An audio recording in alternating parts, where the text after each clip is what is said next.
Hello everybody, this is Tim here again, here another movie review, this time for Black Phone 2. Now I figured I'd review this since I did review the first one. It's been a while though since I've seen the first one, but from what I remember, I really enjoyed that first film. I think at the time I was doing 1 to 4 stars and I gave it like a 4 out of a possible 5. Or a 4 out of 4, I mean. Now I do 1 to 5 stars, and watching the second one, I'll have to say I'd give this 3 out of 5.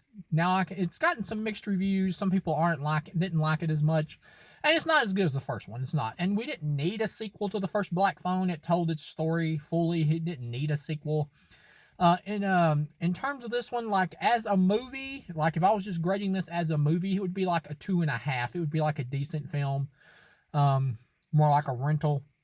But I'm a horror fan, so I'm watching this from the point of view of a horror fan and judging it from the point of view of a horror fan. So as a horror fan, from 1 to 5 stars, I'd give this a 3 out of 5. It was good, it was fine, I liked it, but it didn't need to be made. We didn't need a sequel to Black Phone. And here in this one, we find out the killer, Ethan Hawke or whatever, actually killed the mother who they claimed committed suicide in the first movie. And this one's revealed that he killed their mother of the kid that he abducted in the first movie, which is way too coincidental. You didn't need that. And I get why they put it in, because they wanted to make it more personal with this specific family or whatever, and like tying them to the killer, especially with the girl in the group, or the sister, I mean, the kid sister who's psychic. And she was the best part of the first movie, too. She kind of stole that first movie. And here they just make her the main character compared to the first one. Then the brother's the secondary character. But the acting in the film is good. Nobody's bad here. It does take a while for Ethan Hawke to show up, but when he does show up, he gets some fun stuff to do. The killer comes back in dreams this time as a spirit. I will say it does copy too much of a Nightmare on Elm Street, definitely. And it takes from Friday the 13th. It's on purpose, like they're not trying to hide it.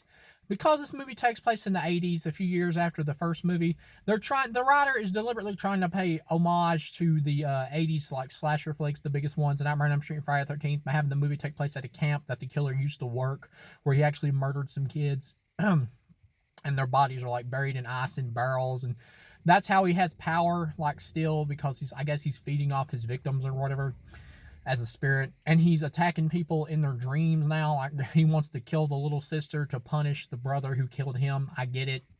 Um, but at the same time, while you're watching this feels more like they thought in their mind, well, we can't really top the first one in terms of like suspense and like terror or whatever. So let's just have like a fun homage to like 80s slasher flicks, Friday the 13th and Nightmare on Elm Street being the biggest. And that's what we got here. And as a horror fan, like not looking at this as a movie, but as like from a horror fan perspective, I was mostly entertained, even though it's not as good as the first one. Like, because I'm a horror fan, seeing him do the stuff in the dreams, even though it is like a direct copy of A Nightmare on Elm Street, it was still fun.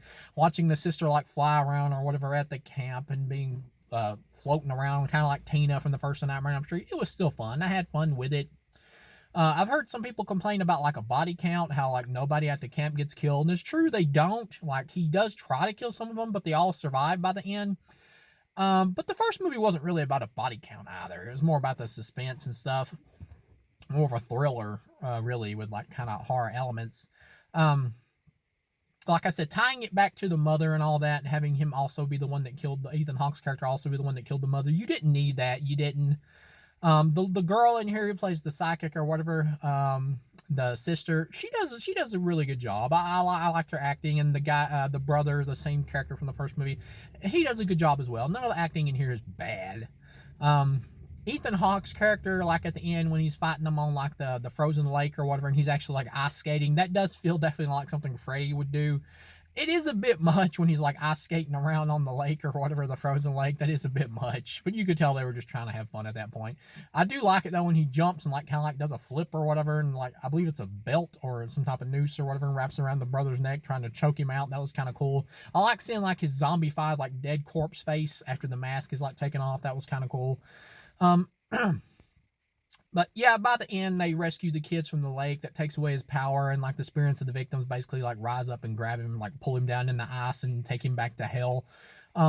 Yeah, overall, it was good. I liked it as a horror fan. I liked this one. It was good. It's not as good as the first one. We didn't need a sequel. Didn't need to be made. But most horror movies didn't need a sequel. The original Halloween didn't need a sequel either. But in the realm of horror, when something's like franchisable or whatever, it becomes a franchise. That's just the way it is. And with this one, we got a second one. And from a horror fan point of view, I liked it. Didn't love it. When I watch it again, if I was like double featuring it with the first movie, sure. You could do a lot worse than this as a sequel. It was good. It was harmless. I liked it. So thank you guys for watching, and I'll see you again.